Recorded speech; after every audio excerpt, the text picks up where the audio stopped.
Bismillahirrahmanirrahim. Assalamualaikum warahmatullahi wabarakatuh. Alhamdulillahi rabbil alamin. Assalatu wassalamu ala rasulillah Sayyidina wa maulana Muhammadin wa ala alihi wa ashabihi ajma'in, amma ba'd.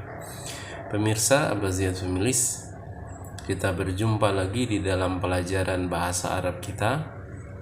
Sekarang sudah masuk di pelajaran yang ke-9 atau ad-darsut tasi'.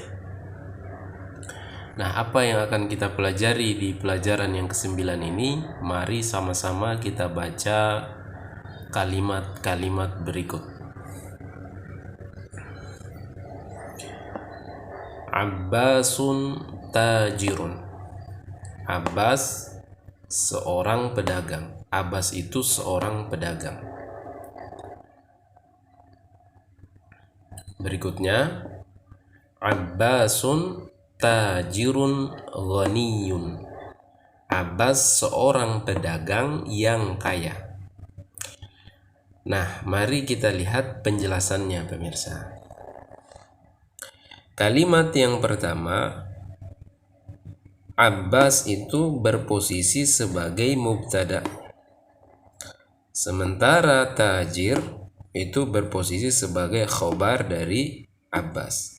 Jika pemirsa masih ingat, maka posisi mubtada dan khobar ini sebagaimana di dalam pelajaran sebelumnya, yaitu mengikuti dari sisi muannas dan mudzakarnya. Misal, dalam contoh sekarang mubtadanya adalah Abbas, ya. Sementara khobarnya adalah tajir. Nah, maka karena Abbas ini adalah mudzakkar, maka khobarnya juga mengikuti dari sisi mudzakarnya, yakni tajirun. Jika seandainya mubtada'nya diganti dengan muannas, contoh misalnya Khadijah, maka otomatis khobarnya juga mengikuti dari sisi muannasnya. Jadi berubah menjadi Khadijatu tajiratun, ya. Khadijah itu seorang pedagang. Nah, itu kalimat yang pertama, yakni berposisi mubtada dan khobar. Mubtada itu sederhananya adalah yang diterangkan, sementara khobar itu adalah keterangan. Bagaimana dengan kalimat yang kedua? Nah, kalimat yang kedua di sini bisa kita lihat penjelasannya berikut, pemirsa.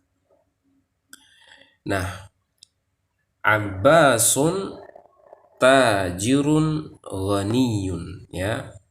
Abbas itu seorang pedagang yang kaya. Nah, di sini ada 3 kata, pemirsa. Yang pertama ada Abbas, yang kedua ada tajir, dan yang ketiga ada ghaniyun. Nah, Abbas di sini sebagaimana kita sudah ketahui di atas, dia mubtada, ya. Tajir dia berposisi sebagai khobar. Nah, bagaimana dengan ghaniyun ini? Ghaniyun ini bisa kita lihat, pemirsa, di bawahnya, ya, ada penjelasannya. Nah, ghaniyun itu berposisi sebagai na'at dari tajir. Ya, tajir ini adalah man'ud. Nah, apa na'at itu, pemirsa? Na'at itu adalah sifat.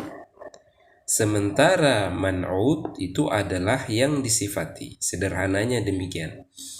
Lalu bagaimana hukumnya? Hukumnya na'at dan man'ud ini, yang pertama ada kesamaan dengan mubtada dan khobar. Apa kesamaannya? Kesamaannya adalah jika man'udnya mudzakkar, maka na'atnya juga ikut mudzakkar.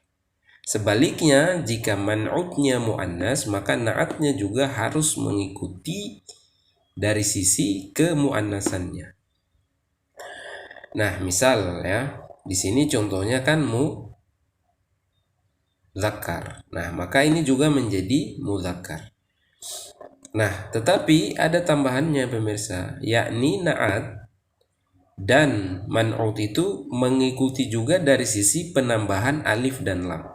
Nah, di sini contohnya tidak ada alif dan lam ya. Tajir ini tidak memiliki alif dan lam. Maka otomatis ghaniyun sebagai naatnya juga tidak menggunakan alif dan lam ya. Istilahnya dia juga nakirah ya. Kalau ada alif lam kan ma'rifah ya, dia ma'rifah. Sementara ini posisinya nakirah. Nah, jadi untuk sementara itu dulu ya pemirsa. Jadi misalnya di sini menjadi Khadijah misalnya. Nah, khobar kan mengikuti mubtada. Misalnya Khadijatu tajiratun, maka di sini menjadi ghaniyatun ya. Khadijatu tajiratun ghaniyatun ya.